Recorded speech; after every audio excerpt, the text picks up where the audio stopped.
for a bit because basically something got stuck in my fan and it was causing issues, and when I pulled it out the fan was still mad at me, so I just had to restart. Which means I need to get my you back. Yay, welcome back.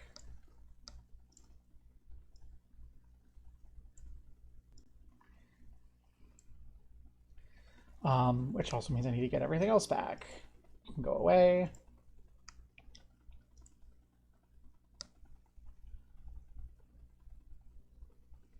Oh no, did I not save? I thought I saved.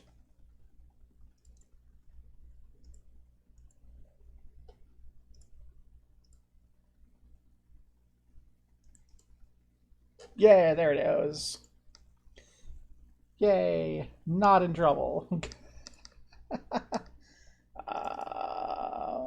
Books. Core book. Okay. Right back where we left off. No problem. So we're just making note of the skills we get. Language plus 1 additional plus 20%. Okay. So we'll have our native language by default, which everyone gets, and we will have our additional language. So we're going to have to ask ourselves, what language does S speak? Pilot automobile plus 6%. And this is not our actual value. I don't want to go hunting for our values later. And then we're going to have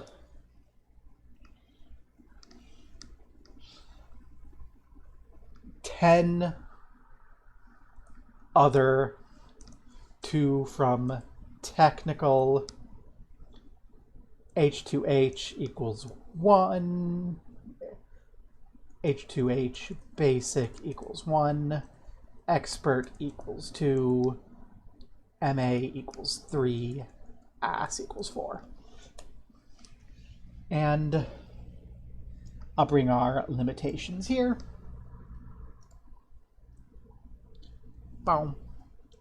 So we can just flip and look at our skill options.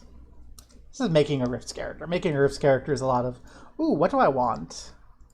It's not as bad as GURPS, but it is a little bit going on. And then we can't have any that say none, so I'll remove those categories. And then 6 hobby skills. And then our standard equipment, and our money, and our cybernetics. So we'll just copy this because we're here and we're looking at our potentials. I'll just copy and paste this and we'll decide later. That way I don't have to come back here. We have our equipment situation.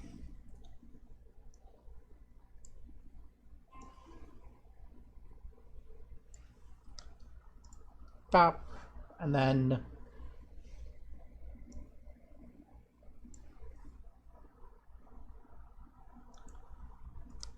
there's our money. And the question is, does the player character want cybernetic augmentation? Because this is one that has the option.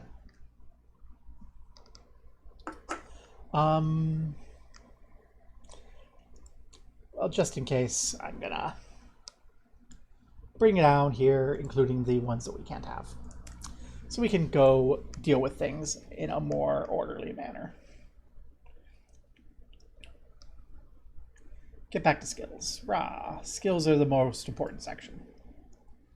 Okay. So we get to pick 10 skills, leaning into technical and mechanical, like engineering type stuff.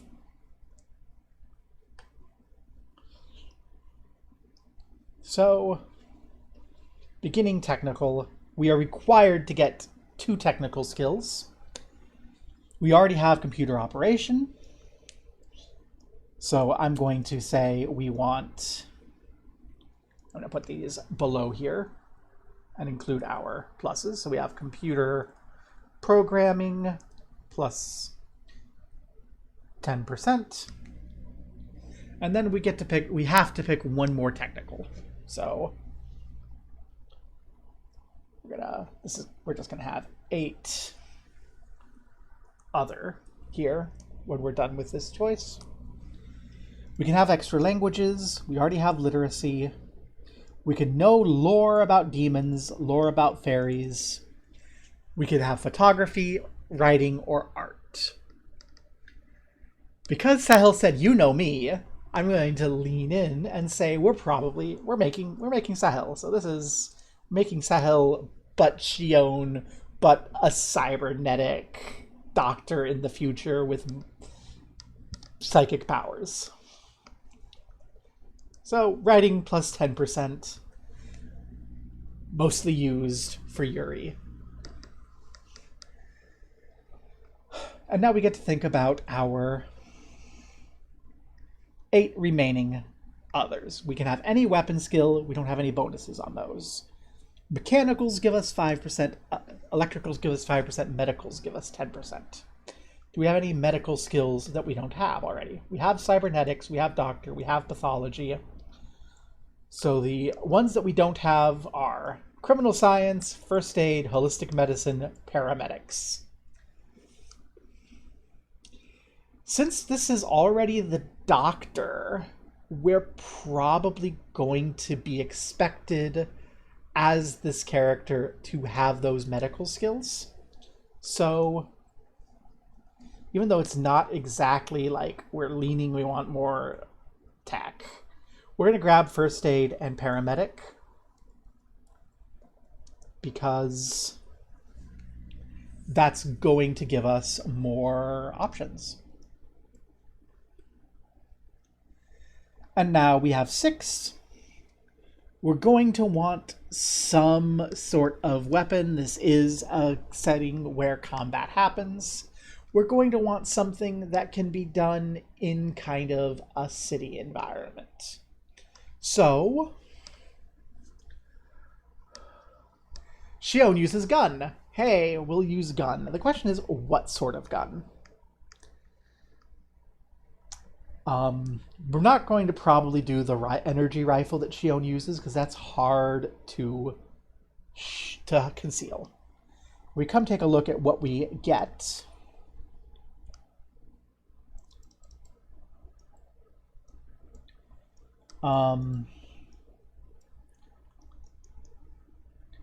We have all of our various medical equipment. We're not traveling. We are given 1 automatic and 1 mega damage energy weapon. We are given a knife, combat knives, sword. So we're given weapons that we may not know how to use.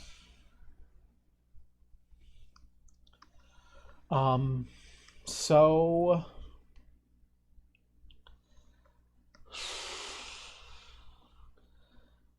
let's say we're gonna set aside 1 point for a combat skill. And it's going to be knife, sword, or automatic pistol, or energy pistol. And we'll decide in a bit which one we want. And we'll look at our electrical and mechanical. So, thinking as the CyberDoc, we're definitely going to want robot mechanics because we're making cybernetic limbs, which is going to give us 4 here. I don't think it's possible to be making a Sahil-themed character and not say aircraft mechanics, even though I don't think we'll have many situations to use that. But I can see that being grabbed. Even though it could also be a hobby skill, but I think that plus 5% is there. If we run into a point where we don't have enough, I'll move it down to hobby. If we come up here, we don't have basic electronics or robot electronics or electrical engineer. And I think we need all three of those.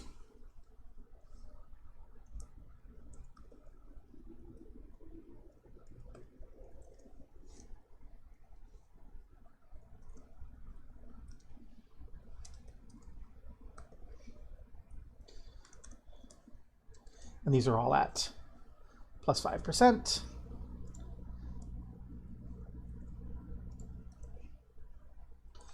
And that covers, I think, everything that isn't like really important as a hobby type skill.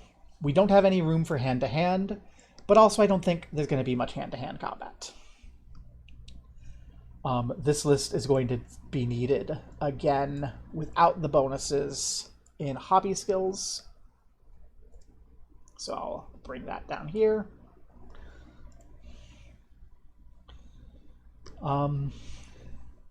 But now, because I do have like the question of is aircraft mechanics actually going to be here, I want to take a peek at these here, at robot mechanics and these requirements, and see if there's something I need to grab that's going to have to replace aircraft mechanics and shove that into hobby skills.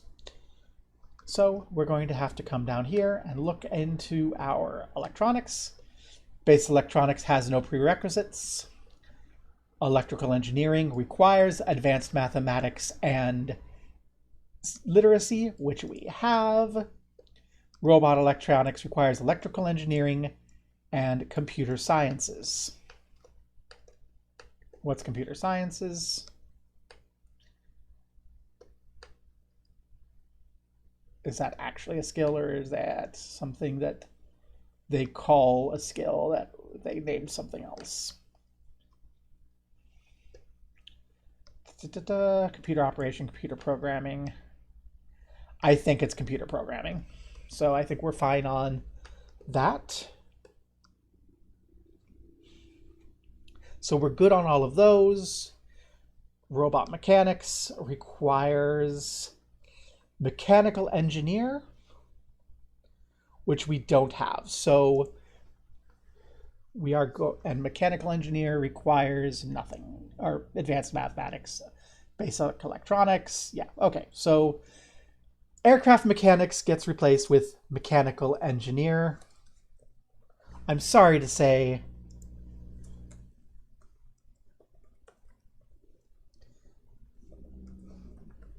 aircraft mechanics is going to have to just be a hobby skill for you.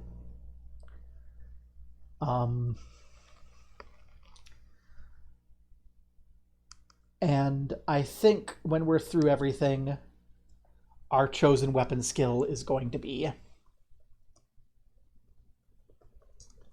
energy pistol. As I'm thinking through that, I think that feels like what we're going to want. You're going to want a small, sleek energy pistol you carry and just pew. We're probably also going to want weapon skill knife, not as a primary combat thing, but as a hobby skill, because you can take any of those. And where should we? Weapon proficiencies. And that's just like,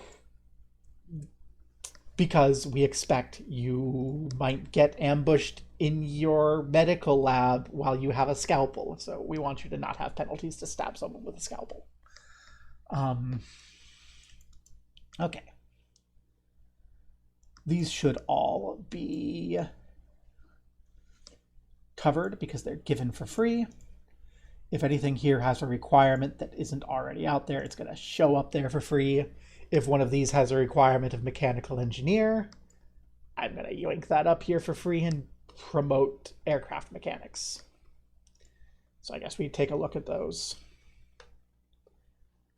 Medical doctor, no prerequisite. MD cybernetics, no prerequisites. Pathology, No, requires biology, chemistry, and literature. We have those. If we go look at our sciences,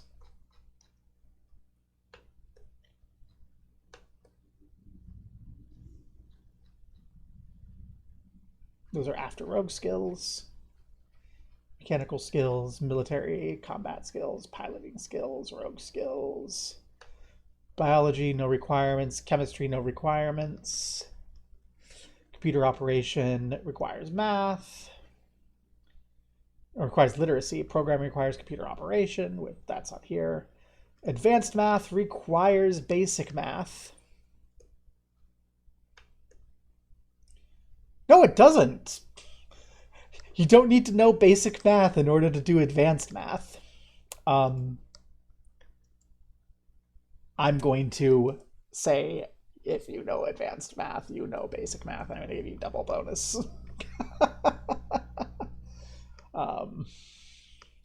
Pilot automobile doesn't have a requirement. Literacy requires your language. So we do have your native language at 90%. So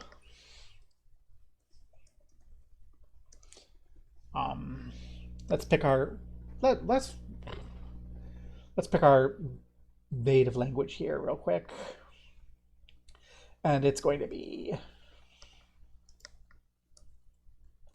by default American English. Do you have a preference for your second language?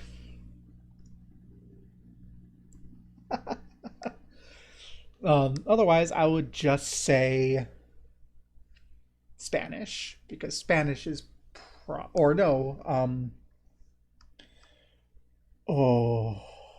Technocan is probably the best in-character choice, because that is knowing how to read technical jargon.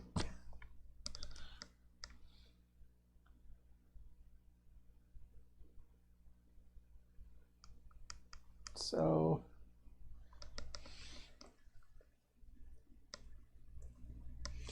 okay, and we'll fill our skill points out in a moment, because we do have now 4 hobby skills, and we've established we don't need to fill any more of these up, so we're free to pick whatever we want. We can pick basic radio communications, any domestic skill, any remaining electrical or mechanical or medical, any non-wrestling or acrobatic skill, any piloting or pilot-related skills, any science skills. And because we're thinking of a Sahil type character here, I am thinking, hi, we've established airplanes as a hobby. How about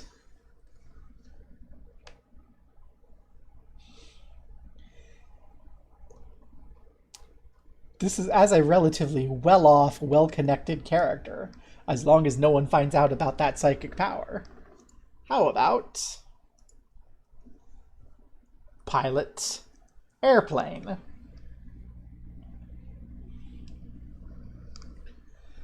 Oh, actually, airplane's a tough one because we've decided we're in the in the city proper.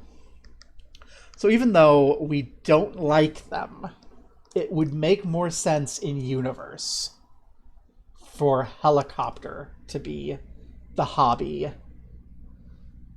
piloting capability, because you're not going to have ready access to runways.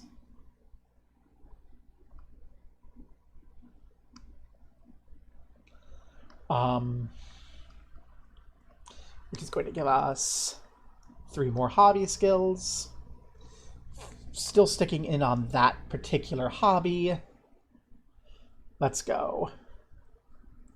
Read sensors, navigation, and it leaves us 1 more hobby skill. Do you have any hobbies that you want this character to have? Because we're kind of modeling off of you.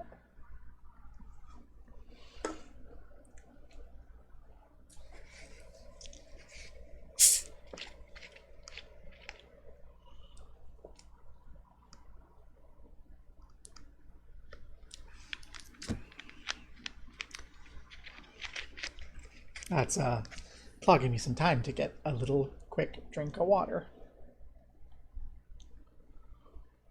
computer hacking. Streetwise and palming only. So, no. Oh, I see it. Astronomy. Fashion. I don't think fashion is a good choice, but actually, no, I think it's something like that in domestic. I don't think it's explicitly fashion because this is written by, like, dudes. Oh, you are fashion. Sewing. Yeah, so this is so 90s dude thought that dance is an art. Actually, art is an art. Art's a technical. We can do art, fashion. There we go. And those are hobby skills, so they don't get any of those bonuses. And now we just get to run through and actually enter all the numbers. We don't have any communications options.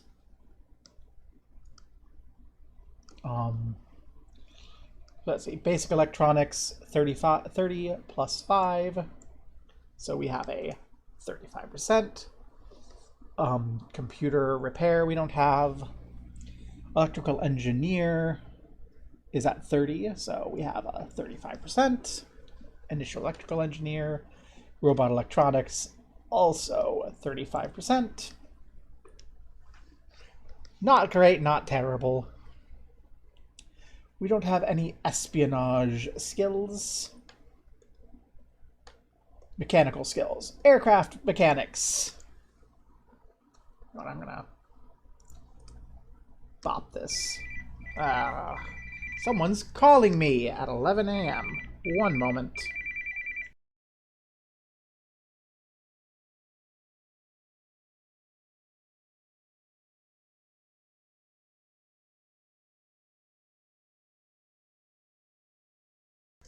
Hello, this is a courtesy call from the people who keep wanting you to replace your perfectly functional CPAP masks every 7 days when they work perfectly well for 30. Do you want to give us several hundred more dollars to generate plastic waste? No, I don't. Go away. Ugh. So, where were we? Aircraft mechanics, 25%. Because you know how to... Aircraft mechanics, you know aerodynamics and such. Woohoo! We don't have automotive mechanics. No. We do have mechanical engineer here, which is 25%. There's our first 30%. Mechanical engineering, turns out it's tough. Robot mechanics, 25%. I'm going to bring our weapon proficiency to the bottom because that does a different thing.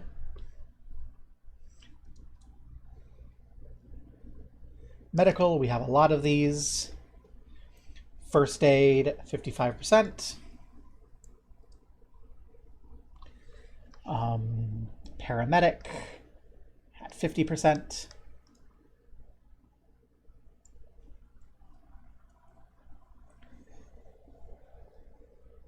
Medical doctor with no bonus. And medical doctor, a silly skill. You have a 60% chance of diagnosis and a 50% chance of treatment. There you go. MD Cybernetics.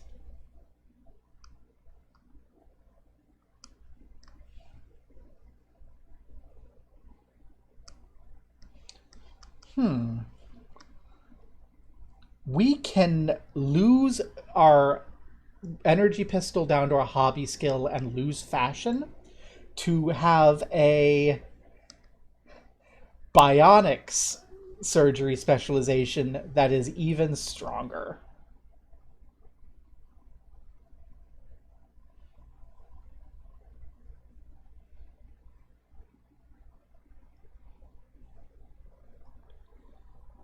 No. Okay.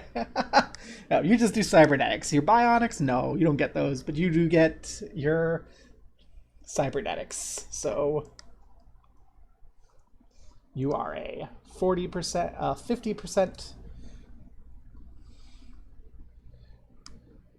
chance to diagnose and treat non-surgical problems, and a 70% chance of being able to do complex surgery, which is very interesting here. So this means between the two, you have a 60% chance to diagnose something and a 50% chance to treat it. Unless it requires surgery, then you have a 70% chance, because this is not just cybernetic surgery. It's like any surgery.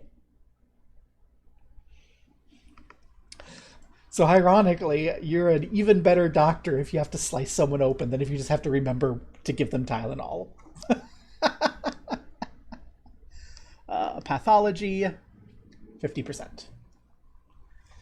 50-50 chance to identify the nature of a pathogen.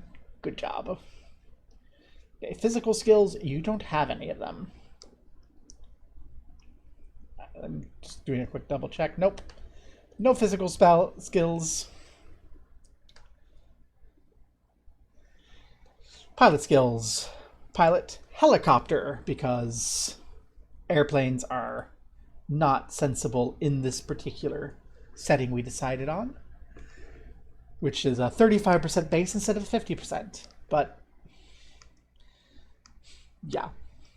Then we have pilot automobile at plus 6%, which means we have a 66% skill in pilot automobile. Do we have any other pilot skills? No.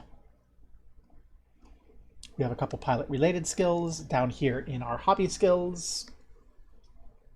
40% navigation and 30% read sensors.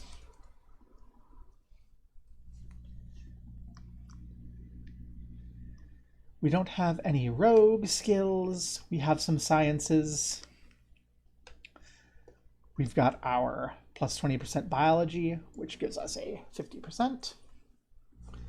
We have our 30% plus 10% chemistry, so that's 40% chemistry. We have our 65% basic mathematics. We have our 55% advanced mathematics.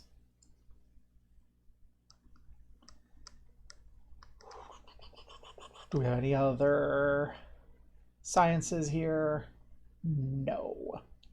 Technical capabilities. Computer operation is at 45%.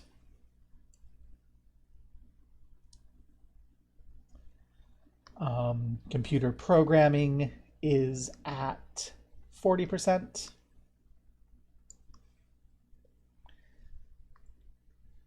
Languages.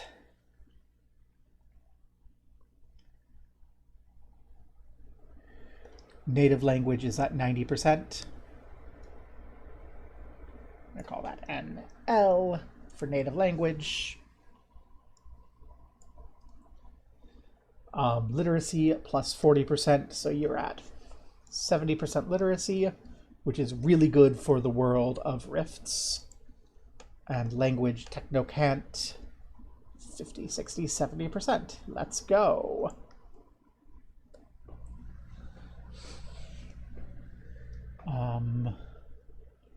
And then art, fashion, 35%.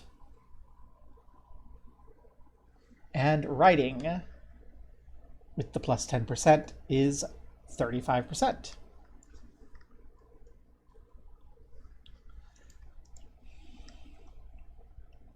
And then we just have our weapon proficiencies.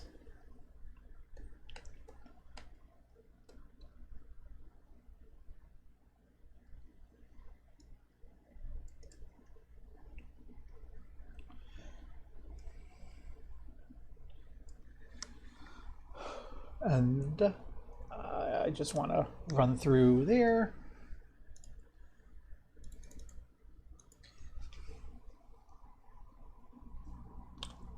We're going to need to look that up later. But basically, can use without penalty guns and knives.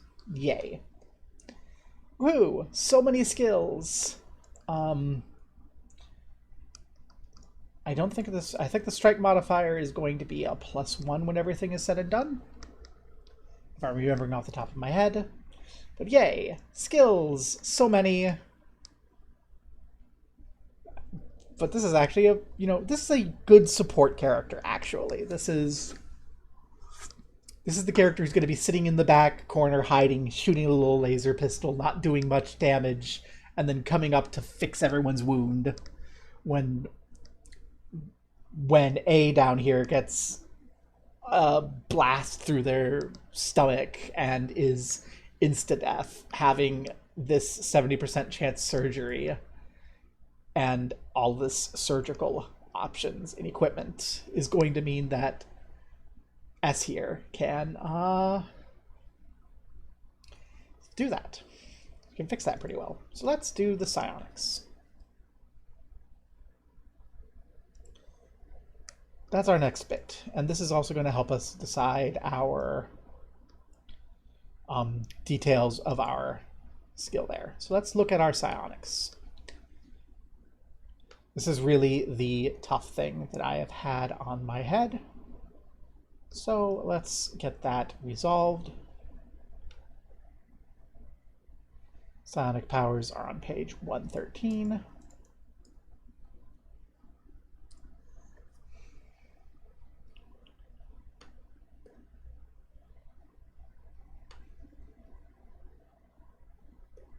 We are going to have a question of whether we want 8 from one category or 6 from 3. And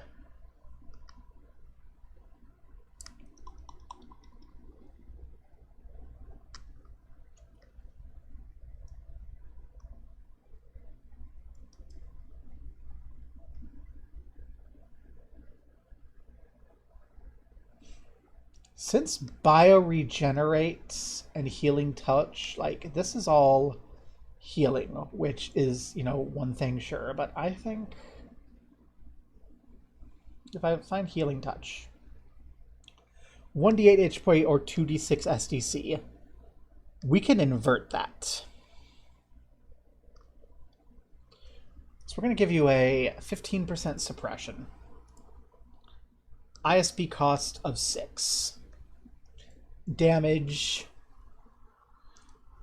2d6 SDC, 1d8 HP. And this will be thorns. So what I've done there is I've taken this healing touch power that you can just grab and do and said, hey, this affects other people. And I think we'll go into the 8 from one category. That's 1, 2, 3, 4, 5, 6, 7, 8, 9, 10, 11. 1, 2, 3, 4, 5, 6, 7, 8, 9, 10, 11. 11, 8, 9, 10, 11. Yeah, so it's, we pick 3 of these that we don't want, and we get the rest of them. And ISP 23, you have enough to do all of them. If ISP is 0, we could run into problems, but I would say, as far as thorns go, if ISP cost to attempt suppression. So it's not going to drain your ISP to be touched and trigger things, but if you want to attempt, no, that's not going to be there, because you can exploit that. It says ISP cost 6. No ISP fall unconscious. That's not, I don't believe that's a standard rule, but I'm going to put that on this in that drawback that we have been discussing. And I'm going to give you 2 more powers from the one category, which means we'll grab everything except exorcism, I think. So you're going to have a lot of potential access here. This keeps us from having to make choices, and in my thought, it very much compensates for the thorns. Because this is actually kind of a nasty automatic thing. It will out you as a psychic, which is something that is very dangerous for you. But all the rest of these are pretty good. So we can run through, make note of these. So this is self, ISP 6, heal 1 disease, poison, or physical damage, 2d6 HP or 3d6 SDC, will not regrow limbs.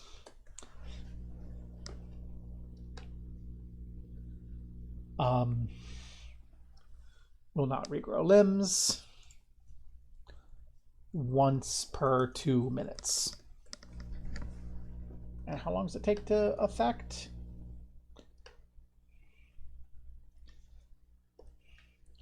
Once per 2 minutes, 1 minute concentration. So it's not like super powered, but hi, congratulations, psychic power.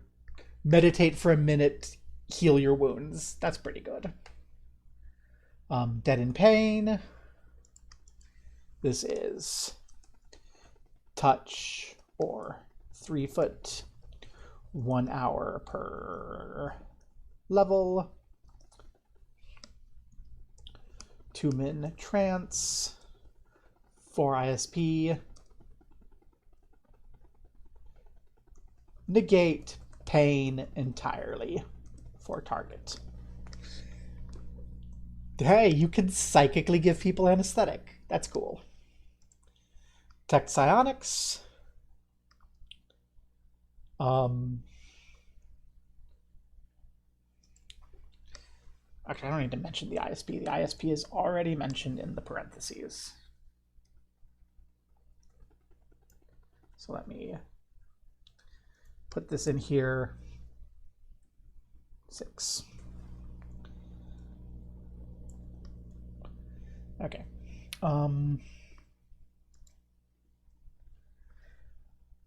Maybe not super exciting, but I do want to make note of these because when you come to later thinking, knowing these are going to be important. And I'm not going to do the full everything, but I will grab everyone else's psychic powers so I can be thinking about them in like my session 1 prep in a moment.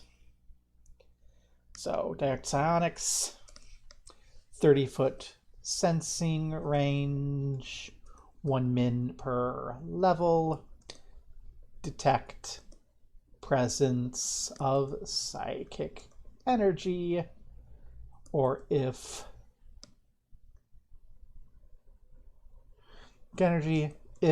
an individual is psychic directed, or if mind block is active, if possessed. Not like the coolest thing, but it is also kind of neat to be able to just go, this guy's acting weird. Is this person possessed? Healing touch. Touch, not self. 1d8 HP or 2d6 SDC. Because that's exactly the opposite of thorns. Increased healing.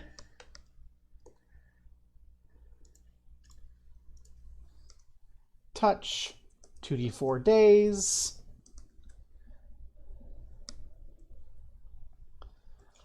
(1d6) hour trance. Other person's healing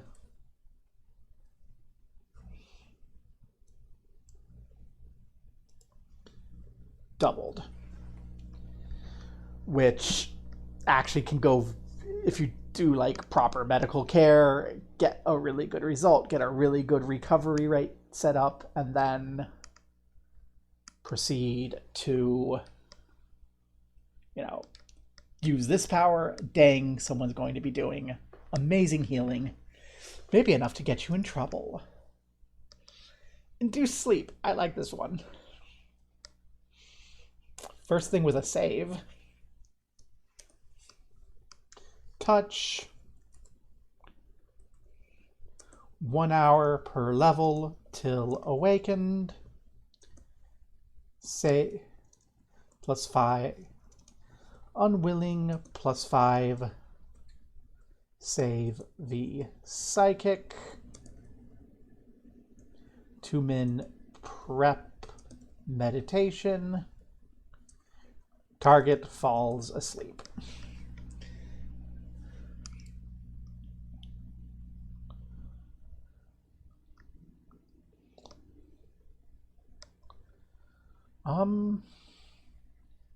So the other ones, I don't want to make note of everything. Psychic diagnosis.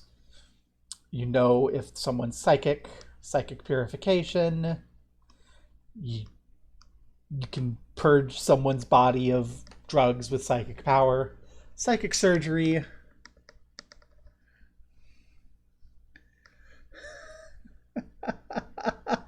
Psychic surgery, you can burn like half of your ISP to do surgery without doing surgery with your psychic powers, given you've done a psychic diagnosis. That's a little silly, but I think that's also fun. And resist fatigue. You get to ignore exhaustion. Okay. So you're not because of the setting, you're not going to have the portable lab. You're going to have a surgical lab / office, just as a character, because we established that this is going to be in the city. All of this is going to be present in that area.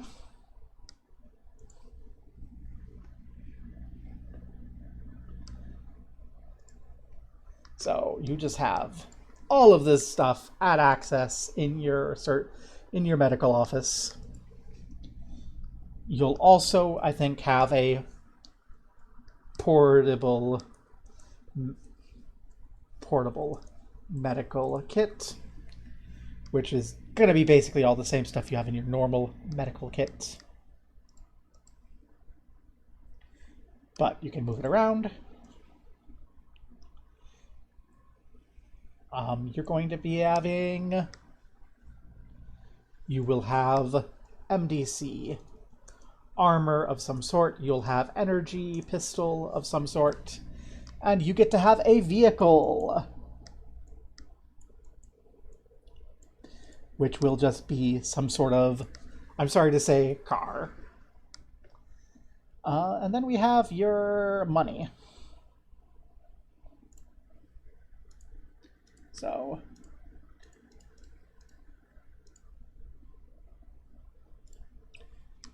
that is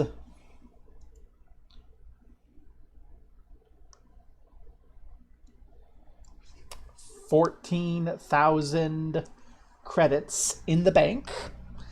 Congratulations, you have 14,000 bucks in the bank. Yay. And, I don't know, should she have cybernetics? She can install them on others. Has she installed them on herself?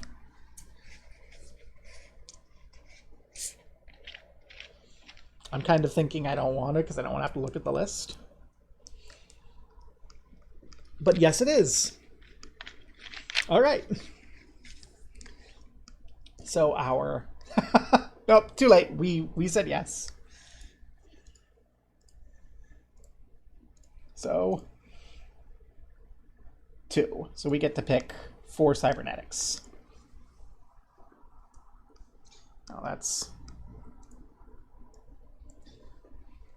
4 cybernetics, excluding those. We're not actually, we're not actually looking at our car and energy pistol and armor. We just have those. But cybernetics is potentially interesting. Where's our cybernetics? There it is. It is page 229. 229. Cybernetics, woohoo. Oh gosh, there are so many. So many.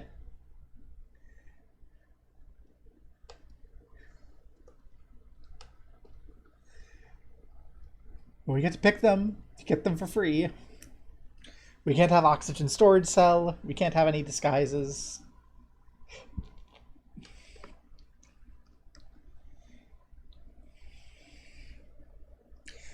You know what? We'll do these. So we have a clock, calendar, left forearm. So you look at your left arm, you have a clock and calendar built into your arm. Good job.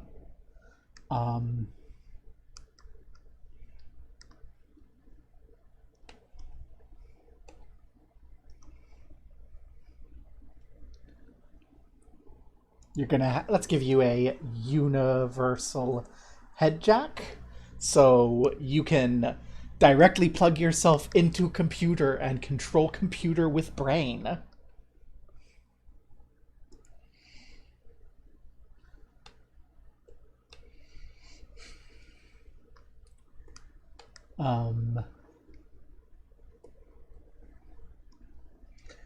We can't have the multi-optic eye, but we can do other eyes.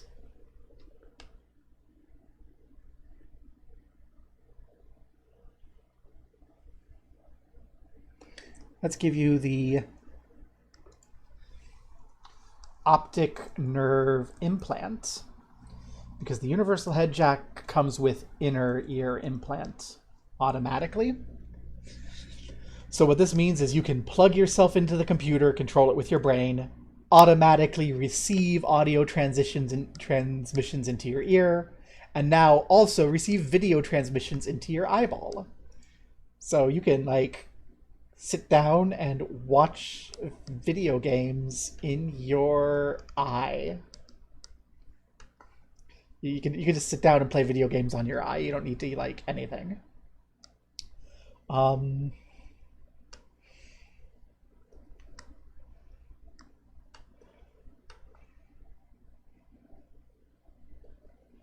And let's go ahead and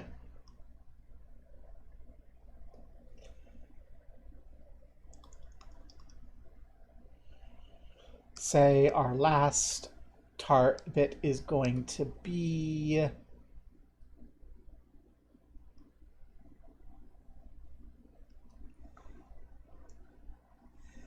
a sound filtration system. So you can turn off, so you have, yeah, those are your cybernetics. Nothing super awesome, nothing like combat, but you have a clock and calendar built into your arm that you can take a look at anytime. It's so 1990s, right? Like it's you have the clock and calendar app on your phone, on your arm, because they aren't thinking about having it on the phone. You can access the internet by plugging your head into the wall and play video games in your ear and your eye without bothering anyone. This inner ear implant means you can listen to music. Like 1990s. This is 1990s. This is old. This game's old. It's like early 90s. And then sound filtration system. Yeah, the inner ear implant. Yeah, it is. Yeah, it's a sci-fi. It's science fiction, but it's become real. Only in this case, it's like a combination. It's like your inner ear implant is like sci-fi radio earbuds thing. So like, it's not helping you hear. It's letting you listen to music directly into your inner ear with no one else hearing it.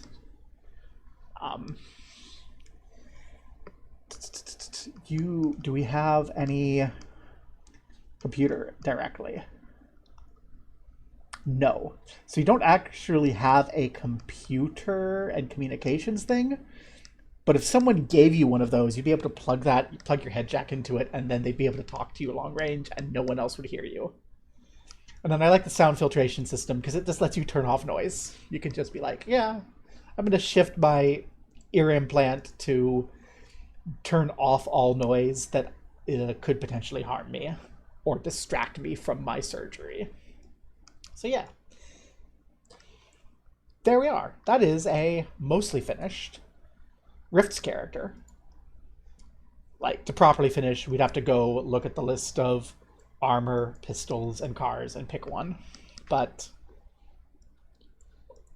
yeah. Not a terribly complicated process, mostly just picking from a list. I know people who can do this much faster than I did. But we're doing like a GM prep thing, not a character creation thing. So I just want to be thinking through what everyone else has that's going to be relevant. Our city rat is probably going to have some rogue skills, some hacking, pistol, sword. Let's go with stuff like that. And we have our minor psionics. Since we've been doing the healing thing coming on us, and we're more vengeance-oriented with our city rat is going to be looking at our psionic powers list on page 113. And as a minor psionic,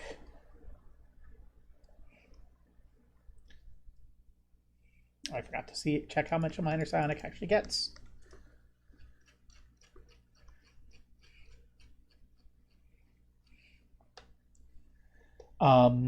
Is going to get 2 powers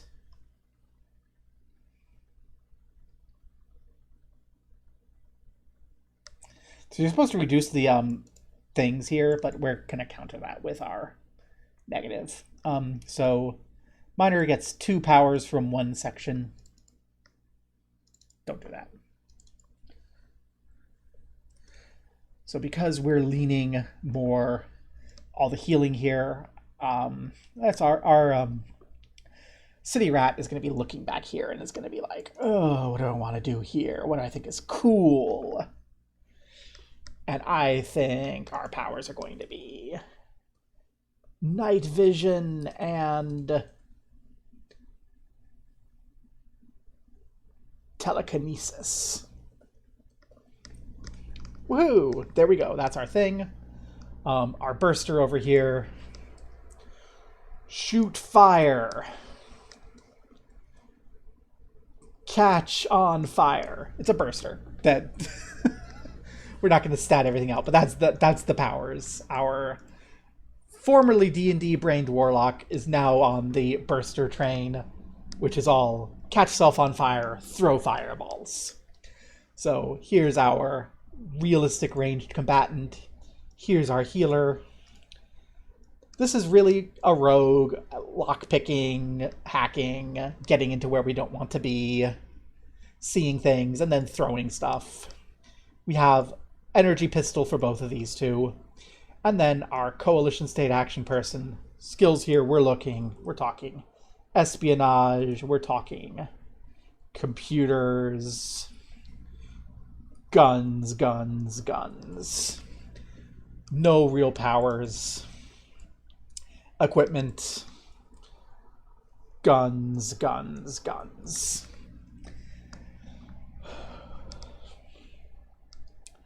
And that's our situation. So in our session 0, we decide on focus on gang conflict. Everyone is psychic except for A, and let's say A has decided to be named Ariel. So now player's gone, we have a name. V is Valerie. R here is going to be Ruby with a little wink because that's not Ruby's real name and Ruby's a city rat. And S here, Dr. What's a good name?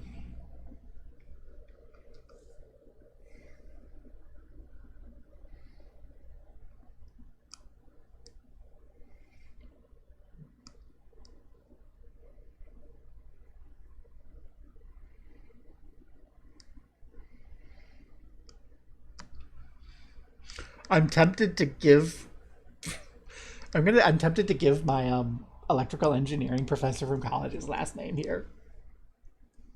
Beta Nabatla.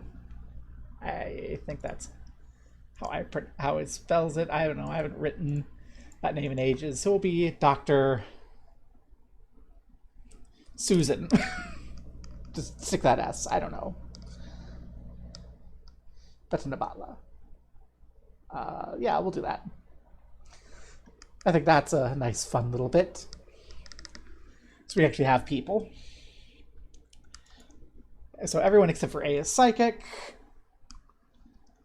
Theme of overcoming gang conflict in area while hiding psychic powers. Okay, that's our initial bit. And now we get into session 1 prep. Okay. So now I get to actually be thinking about what we want. So my first question, who killed R's parents? I need to decide that. And I'm going to decide R's parents were killed by gang. I have to name the gang. Hired by a coalition technical officer who recognized their psionic powers. So we need to name this. So the CTO is going to become a major long-term opponent. We're going to call this one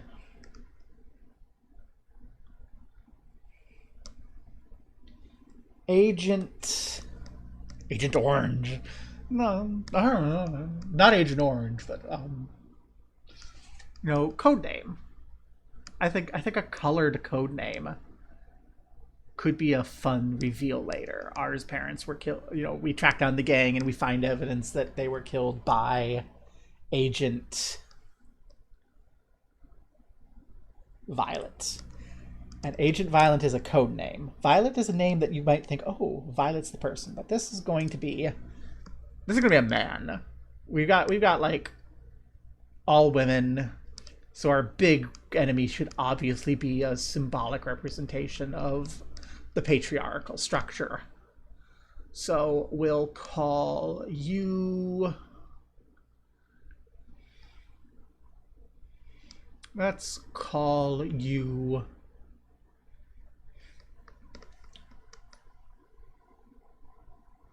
Lawrence Pearson. Larry. And see, this I like because you're going to get introduced to the codename Agent Violet. You may have the chance to meet Lawrence earlier and have Lawrence be called Larry and not take Lawrence seriously, and then realize Larry is the fucking bastard. So this is going to be kind of like a long-term antagonist that is tied into Ruby's story. We don't know much about that. We don't really have any hook for Ariel yet or Valerie beyond Ariel's the odd one out, who is officially at start of campaign working for Larry. There we go. Larry is Ariel's commanding officer. This is not an immediate problem,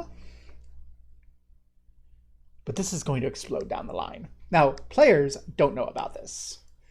Only person who would know about Larry at the start is Ariel's commanding officer. Ariel would know her commanding officer is Larry Pearson. Probably not even knowing her is Lawrence. It's Larry Pearson. Rank. I don't remember ranks off the top of my head. We'll decide it. I'd look that up. So I need to decide what Ariel's assignment here is, because probably the motivating factors for this as the party comes together are going to be Ruby's involvement in the gang and Larry's orders for Ariel. And I think the gang is going to be the villain. So Larry's motivation: clean up after gang killed Ruby, after gang ran Black Ops Purification. So Larry hired the gang to do some Black Ops Purification, and now Larry's cleaning it up and setting things up for a more legitimate sort of Black Ops thing where we're removing a gang. And, you know, people are going to be not happy about undercover Gestapo Ariel, but they're also going to be like, oh, well, we have to stop the gang. So that's the thing. So what's our gang? Our gang is going to be something that sounds cool and cyberpunky, because we're in kind of the lower levels of an arcology for this game. Kind of the mid-levels to lower levels of an arcology here. So let's say this gang is going to be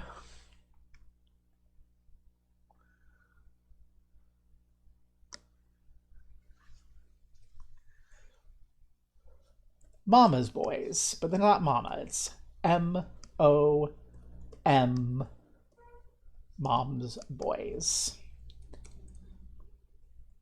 And they trade in illegal mind over matter and juicer augmentations, mostly city rats, higher level juicer enforcers, crazies in kind of second command level, and then we're going to be back at that top end with men of war and rogues for top end. Boss is, I'm going to say the boss is a secret shifter. Larry doesn't know. So Larry's doing this from a kind of a self-motivated cleanup to cover his ass for the less popular Black Ops op of just murdering a bunch of latent psychics. And is going to accidentally uncover a serious theoretical threat to the pace and livelihood of the town. So this is our kind of phase one conflict. Phase one conflict is going to be dealing with Mom's Boys. The bit looming over Ruby's head here. One of Mom's Boys killed Ruby's parents. Player character gets told that. Player character doesn't know. Larry, Ariel's CO, is the motivator. So we have a way to get Ariel involved directly, because military option. We have Ruby has a motivation. So we need to bring in Dr. Nabatla, and we need to bring in Valerie. So we need to give them good motivations. Val knows Mom's boys have been killing psychics. As a burster, Val's character is going to be on the pulse of psychics, because while these others are psychic power humans, Val is a burster. And bursters aren't human. Bursters are DBs. So this is so this is going to be like an immediate threat for Val, which is going to motivate relation with Ruby, which will motivate working with Ariel, but lead to some uncertainty. And then we'll put in some relations for Dr. B.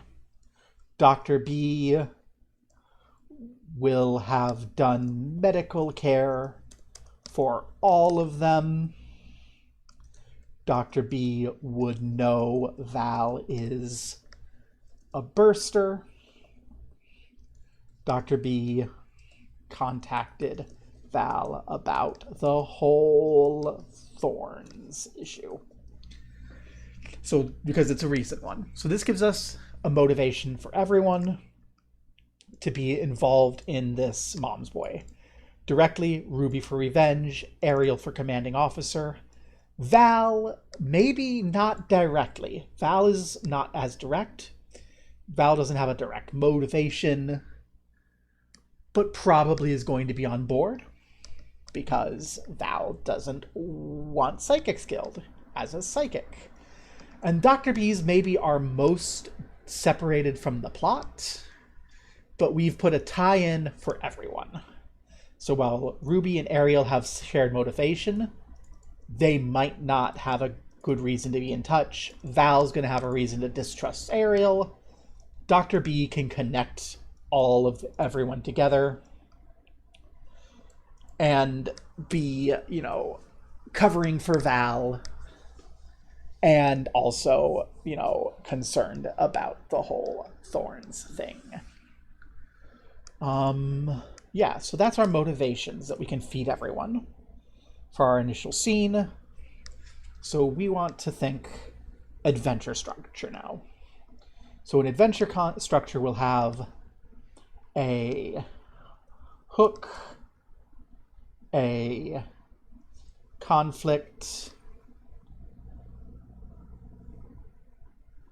twist, resolution, reward. And we're only looking at session 1, which realistically is going to be your first couple sessions. So we're not going to immediately handle Mom's Boys. We have to probably push until maybe level 5 or something. Like towards the culmination of that is where we would take care of Mom's Boys. So we need something smaller. We need an initial operation against Mom's Boys. The sort of thing that we can present to Larry and kind of feed into everyone. But it's going to be, I think, probably something along the lines of... This is just a normal criminal activity thing. What sort... Yeah. A Mom's Boy is distributing reclaimed faulty MOM units, which are killing street kids. No, that's a little bit too evil. Let's do the drug end. Distributing diluted juicer augmentations as a street stimulant. I'd like to do 5 scenes in this, and I know now that then scene 1 is going to be something where everyone's kind of present but maybe not working together. ODing street kid juicer rage. Because a kid that isn't a juicer having a juicer rage is going to be a thing that is out of place, that catches attention. So this is going to be, I think, our first scene, which means that I need to stat out juicer kid. Then S2, S3, S4, S5. These don't necessarily have to happen in order. But yeah, so the conflict is neighborhood violence, no like. Gotta stop MB. What's our twist? For this first one, I don't really like to bring in too many twists. But I want the twist, I think in this case, to be... It's not approved by the higher-ups. This sets a timer, actually, in my mind. So this means as we progress through our scenes... Scene 5, if everything goes relatively straightforward and there's not really many drawbacks, Scene 5 is going to be the party showing up, having a big fight against, you know, this mom's boy distributor who isn't a crazy, isn't a juicer, who just, like, juices up hard, probably sets themselves on a multiple term timer before their heart explodes, and just goes rampage. That's what our Scene 5 is going to be. Distributor... rampage. But if things go badly in this interim period, which, like, this is a risk of combat, this is combat, but low-key, I want to try and lead Scene 5 to be a survival timer more than a blast this person. Like, Ariel is probably going to pull out the gun and go blam, blam, blam. But I feel like it's really a good idea for this to be a major threat and kind of lead in to people, especially, you know, Dr. B. Hi. That's going to make the heart explode. Just have to live long enough for that overdose to kill the guy. Or maybe disable him to purge his system of the drugs to interview him. But if things go wrong in 2, 3, 4. Dead, murdered by mom's boys.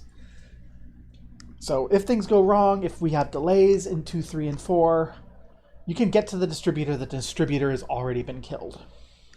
So our end outcomes here.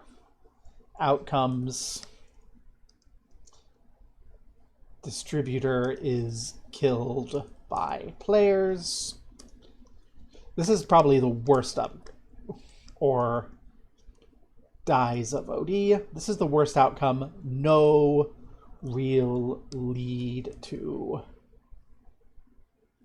the twist. But you know what? That's going to still establish Mom's Boys as an issue. It's going to draw in this connection between Ariel and our little secret psychic gang. I think it's very possible that this is the point where Val's character has to go full burster and out everyone to Ariel. So that's, you know, A at that. Second outcome, disabled by PCs and healed by Dr. B. This is probably best outcome.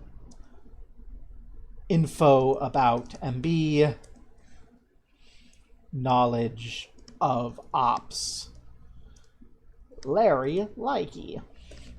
You know, we want to kill Larry eventually, but in this early part of the game, we kind of want Larry to like. We want this kind of back and forth between, if Larry finds out that everyone is psychic, Larry is going to probably take it badly, but we don't know yet that Larry did the dark op. The players don't. So I kind of want the players to like Larry being happy. So that when the fact that it's all Larry's fault comes out, everyone's like, ah, just like in real life. What's our just like in real life? I don't know how old that is. I should have timestamps on. And then C, delayed, murdered by mom's boys. Oh, that's internal divisions, question mark, question mark, question mark.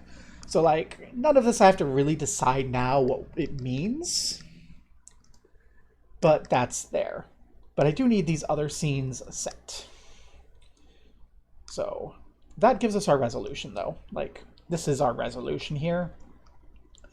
This is going to resolve with either distributor dead, disabled and healed, or dead the other way. So I want 3 other scenes that we roleplay. And more scenes will come out naturally over the flow of the game. Nothing goes as planned. But these 3 need to be kind of main conflicts. So we need to find distributor's location. We need to identify the juicer drug. And then we need to trace to distributor. And ideally, these first 4 scenes really can show for everyone. So scene 1 here, this is probably Ariel's time to shine, because that's where, you know, Val isn't going to want to be outing herself on the street. Everyone else is kind of dinky. Ariel's the one in the police skull armor with probably a bazillion rifles and the full freedom to use them to, you know, shout the kid down or just kill the kid as needed. So, you know, hey, it's a good way to get going with the, you know, it's a nice, bright, exciting initial hook scene. It gets Ariel focused so everyone has the identity. And this second one is probably going to come in that same scene, right? This is going to be Dr. B's time to shine, because Dr. B is the doctor. And, you know, what the hell just happened? An experienced player is going to go, I have a medical lab. Come by, we'll take a look. A new player might need a hint there, but I think that that can be there. This should not be a very tough check. I'm not going to outline it in detail because there might be a different idea for the plan, but my thought is we're be coming right back up here and being, you know, medical doctor or chemistry, most likely in that order. Our purpose here, so scene 1, purpose, because every scene that I prepare in advance has a purpose. Purpose, get everyone on board. So that means that if it's really just the Ariel power hour and Ariel has just killed the kid in 1 round, I need to not kill the kid because the kid needs to get everyone on board. That means I need to show Ruby evidence that this is that this is related to Mom's Boys. I need to make sure that that Dr. B can't get out of getting involved. I need Val to be seeing this. So probably begin as a anti-psychic rant and attack on a latent. Because there's latents throughout the town, and officially it's not illegal to be latent. In fact, it's not even illegal to be psychic. It's illegal to use psychic powers. So, you know, a bit of that conflict. That's a good start there. The real purpose here is tie the party to Ariel. This gives me my real scene 3. Introduce Larry. Ariel knows Larry. Everyone else doesn't know Larry. Ariel's going to have to report to Larry. The rest of the party might come along, but I need to introduce Larry. Larry is going to be our midterm or long-term villain. I don't know if we've decided if Larry's going to be the big bad of the game, or if we're going to like mid-game Larry, and then by that point we're in some full like revolt against the coalition, and like Big Bag's now the emperor. But introduce Larry. Get everyone on board. What does Larry know? So here's what Larry knows. Larry knows Ruby is at least a latent. Missed her in the purge. So this is going to give you a chance. If Ruby goes along, this is a chance for anyone with psychology to go, Larry is surprised to see you. It's not very likely to be a very successful role at this level, but there is a theoretical, Larry doesn't expect to see you alive moment if someone does well. Which gets us into a, what the hell? I kind of want that to fail. But Larry does know Ruby is latent. Larry knows Val is a burster. I think that Larry being like this kind of mid-level, like Black Ops organizing cop fucker. I think it's a good idea for Larry to just already know that Val's a burster. Doesn't want an incident in the city waiting. So Larry knows Val is a burster. Larry wants Val dead. Larry doesn't want it to be a shitstorm. That's why Val hasn't been targeted by Mom's boys. That's why Val hasn't been hit. But if Larry can find a way as the game progresses to put Val in trouble, especially once we're getting into the Larry's our enemy era, then that's a thing. Larry likes to be seen in the community as a soft touch. The good cop.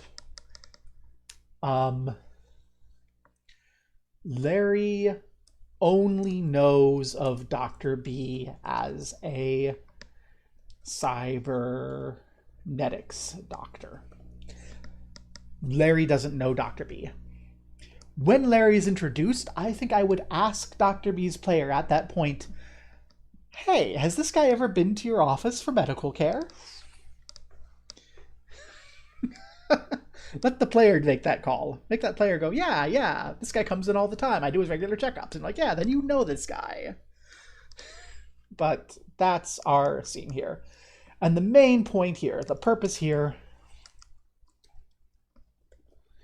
introduce Larry, positively deputize the party so Larry can keep an eye on them. Because if Dr. B knows Ruby and Val, Larry's going to be asking, is Dr. B also a psychic? And yes, but recent. Like, there's not going to be any evidence Larry can grab until the course of the game. So Larry's not going to know about the whole major psychic thing. It's going to be a shock to Larry. That's going to be a fun little twist that can happen at some point. But I do want Larry to be interested in keeping an eye on them, and I want the party to theoretically be able to figure that out. Trace to the distributor. So this is going to be Ruby's... This is going to be the Ruby Ariel hour.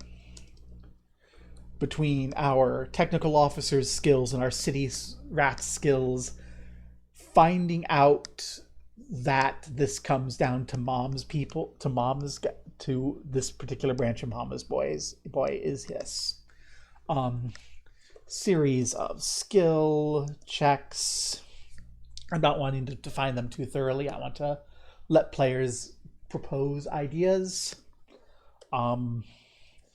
Streetwise and espionage are my fallbacks for Ruby and Ariel, respectively. And Val or Dr. B might ambush me with a really good idea. That happens all the time, so you want to be a little flexible. But I want this to lead to the junkie. And this is going to be our actual scene, the junkie. So the junkie doesn't want to give up distributor. So convince him. There you go. It can be persuasion, it can be trickery, it can be torture, it can be hack into his, like, it can be stealth and follow and all that. Like, there's other things. But we need to get him to give up the distributor. This is a connecting thing. The purpose, there isn't really a tie-in purpose. This is just, we need to get this trace in. This is our link to this. This is probably going to be some sort of scene. It could turn into a combat. It's not really planned to. Like, the junkie is untrained in combat. The junkie is going to have weak stats. Like, no MDC armor, no MDC weapons. Everyone's got a laser pistol, so everyone's got an MDC weapon. Everyone's got MDC armor. So if you go through and you shoot the junkie's just going to evaporate. And if that happens, that's a problem. So this is our first real problem point. So problem troubleshooting.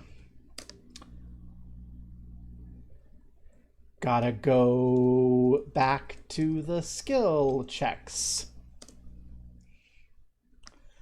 Fall into outcome C. I don't know, like, so it's gonna, this is where we're gonna have that first real risk of falling into finding the distributor dead. If the party just like nukes the junkie and doesn't get the information and has to go back to the skill checks, that takes more time. And I'm not gonna like play it by hard, but I'll probably throw together like, okay, let's see. 1 tick, 2 tick. There you go. So like 4 tick countdown. Clock to outcome C. Stealing that from Apocalypse World. So off the screen of the players, there's going to be 4 ticks. Tracing to the junkie is going to eat a tick.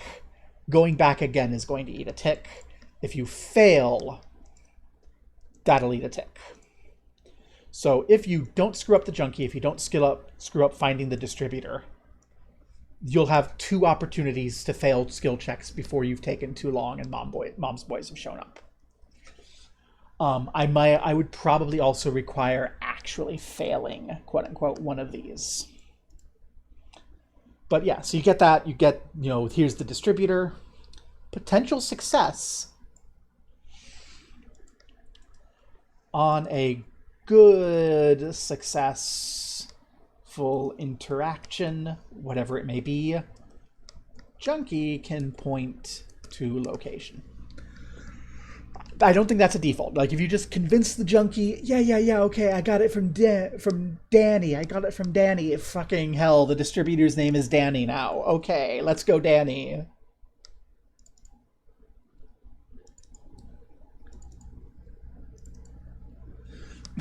Congratulations. Our conflict is with Danny. Yeah, Junkie's like, yeah, I got it from Danny. Then you have to find where Danny is. Junkie will know where Danny is, but Junkie's not going to tell you that. So there we are. So how do we find Danny's location? And again, and I think this is just skill check. This is just skill checks. Skill checks.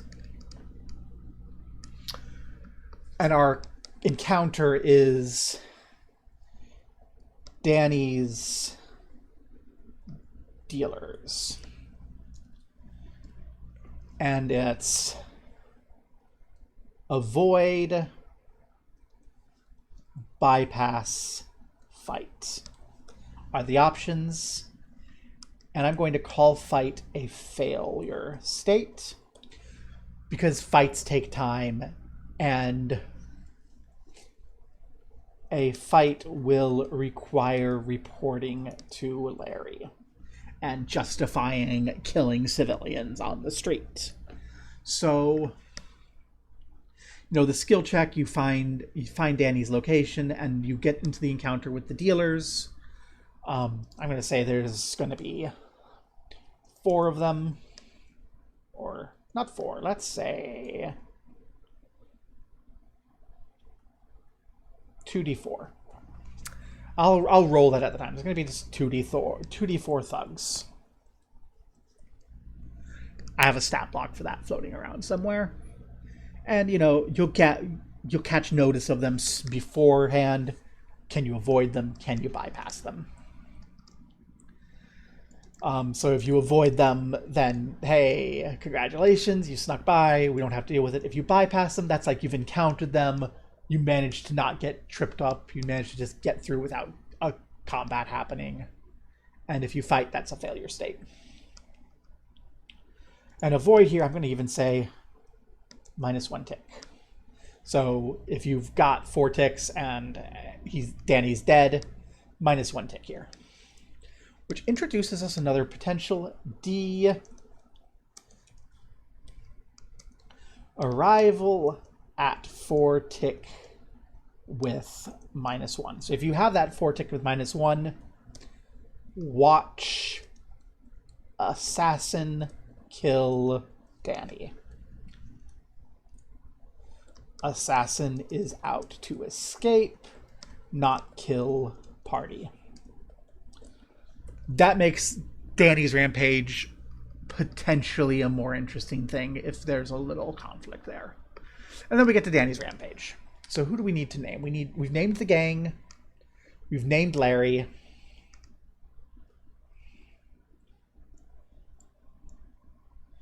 We don't need to name the boss of Mom's Boys yet.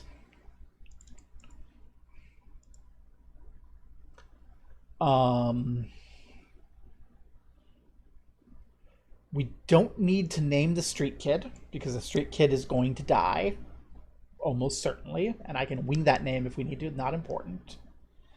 The junkie, and I'm gonna be naming the junkie's JJ. Sorry, JJ. I'm just gonna make you the junkie. JJ is a good name, I think, for just like a street junkie, for just like a dude. And there we go. This has been about 3 hours plus the refresh. So it's a little bit, but yes, that's that. This is actually a pretty good session 1. I think that you can get through these scenes, 6 scenes now.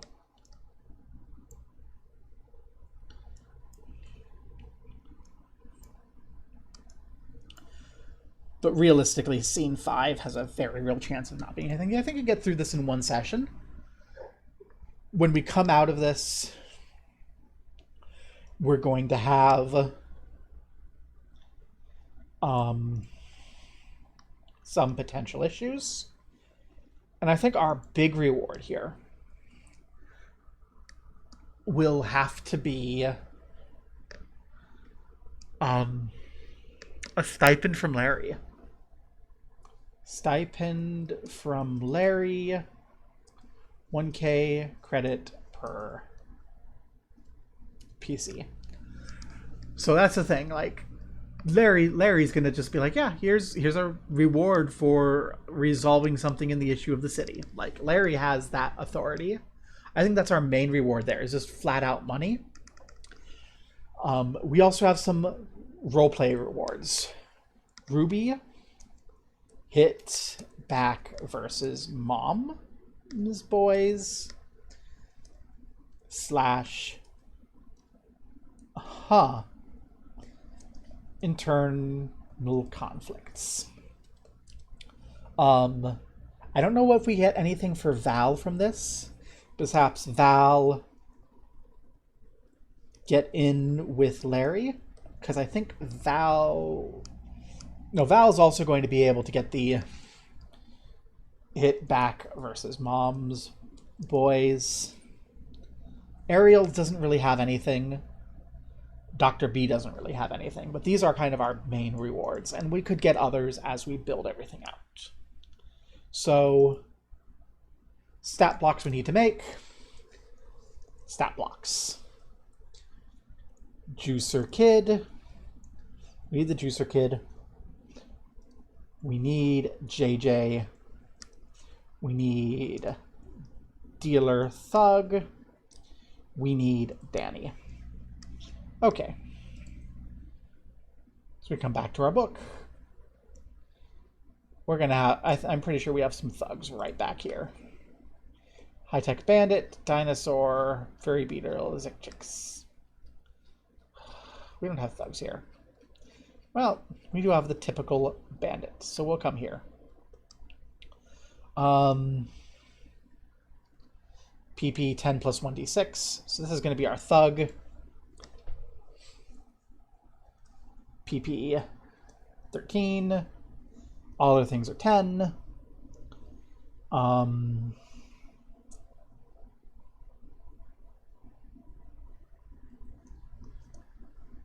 2 per melee.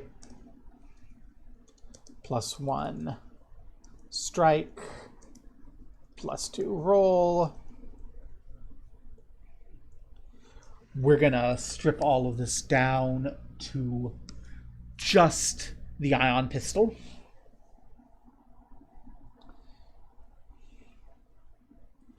NG 57 pistol, 2d6 MD, 2d4 MD. See, that's the only one we're going to be using because it's level 1. 10 shots, no reload. So they are limited if combat breaks out. Already, though, this is dangerous. Combat here, like, that can, is going to be an issue. We don't care about vehicles. They're going to be present there. I'm going to trim their body armor down. They're going to have a 40 MDC body armor. No, we're going to give them 20 MDC body armor. They're just kind of wearing scrap street stuff. They're not really armored. There's multiple of them. They're not meant to be a combat threat. Combat's a fail state. In fact, I'm going to give them the 3d6 burst option here, because I want combat to be a failed state here. I don't want it to be, you know what? No, we'll give them the 40. It's gonna eat up time. It's gonna eat up time to fight these guys, and that's something that we don't want, because combat isn't like the goal. So there, that's that. Woohoo! They have basically the same cybernetic implants as Dr. B, but I don't think it's going to matter. They also have a +4 parry.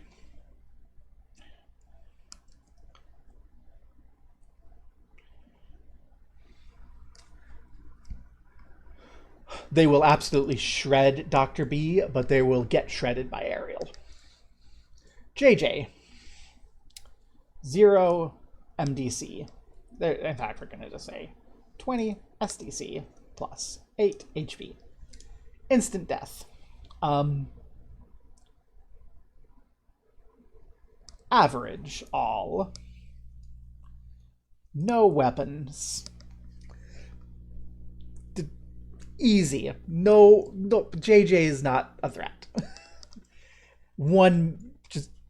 If you get sick of JJ, you put a gun to him, you pew, he dissolves.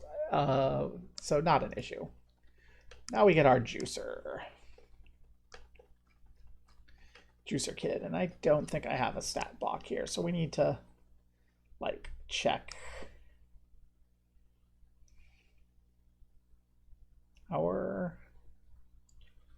Juicer. And as I think through this, let's see, do I have anything there?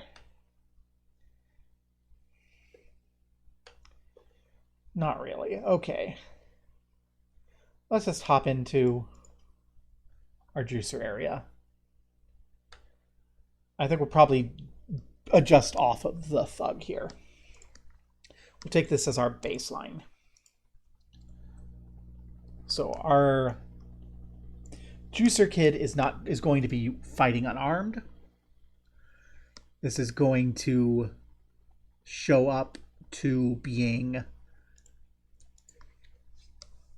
22, PS 22. We're going to basically give all this. We get added 2d6 to physical endurance, which is going to be average of 6. So we're going to have 13. We're going to have 16 PE. So, boom. And then we'll have 30 speed. It's going to give all of the juicer augmentations to this kid.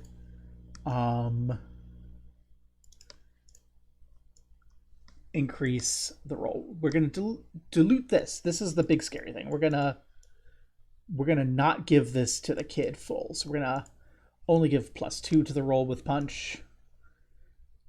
We're going to only give +2 on the initiative. We're going to not give the automatic parry, but we will give the 2 extra attacks per melee. And we will give the additional PP. Minimum PP is 20. There you go. I'll give that minimum PP.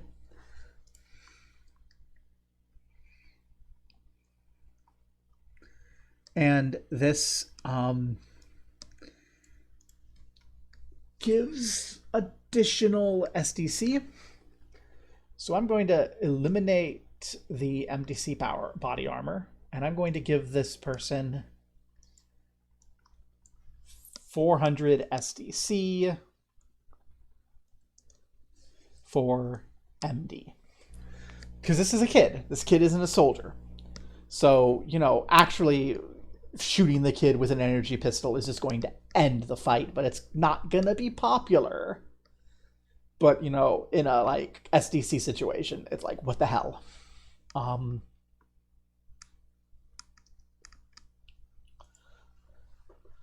5-round exhaustion.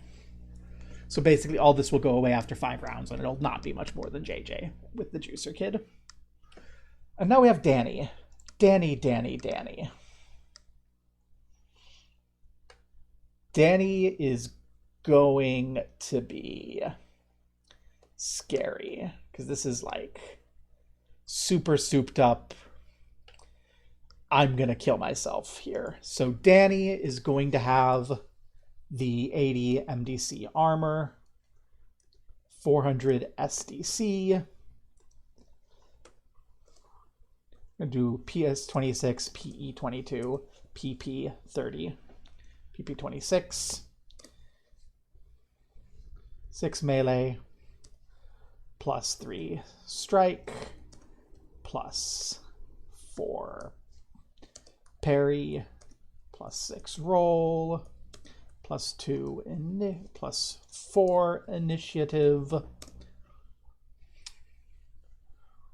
1 free dodge parry per melee.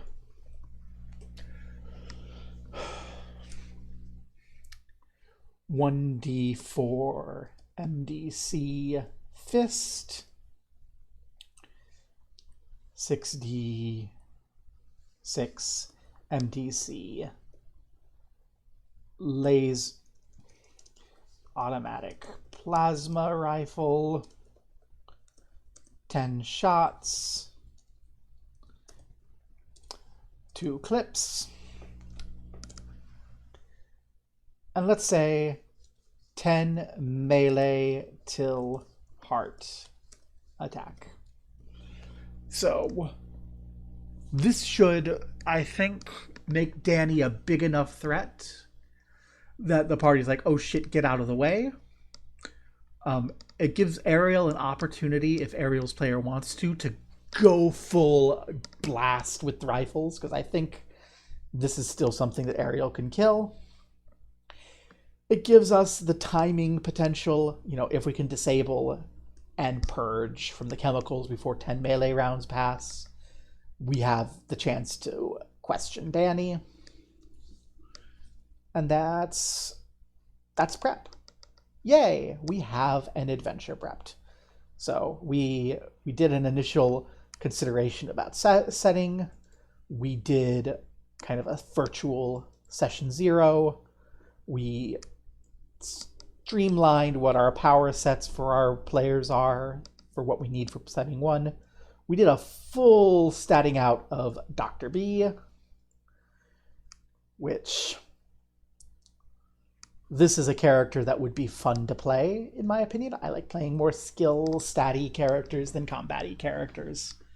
I am really excited for the potentials of healing of induced sleep. Actually, that one's going to be really useful. I don't think in this particular campaign.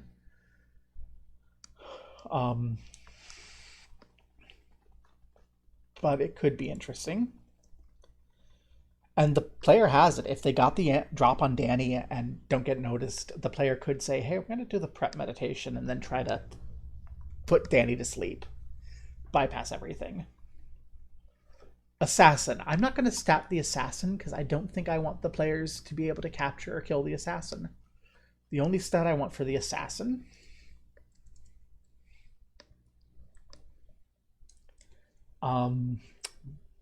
we're not going to stat out the MDC because the assassin is going to get away.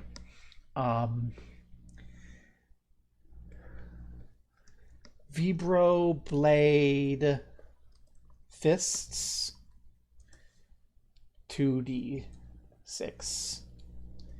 MDC. That's, I think, the only stat we're going to have on the assassin, because the assassin will get away. That's the point. The second the assassin gets clear, I'm going to have the assassin getting away. Having this action available, having this flexibility available means that we don't need to worry about the party killing the assassin if the assassin outcome shows up.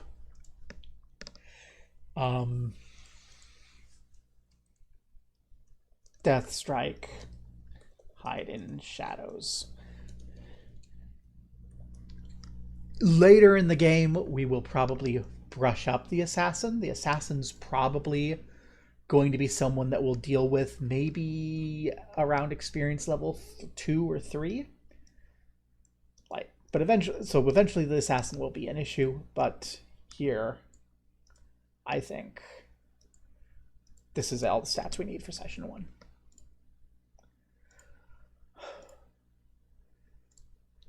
Now my mandatory, how's that sound? Does this sound like something you would want to play? Give me money. I can do this for you for pay, random internet strangers. Give me money. Gosh, I want to play this, but yeah. I'm tired. This has been a great success. Thank you for coming. Is there enough people to be worth going to check? Hey, there's a few people. Yeah, let's go see who, if anyone, is streaming. And we're open here, so get to see how I do that.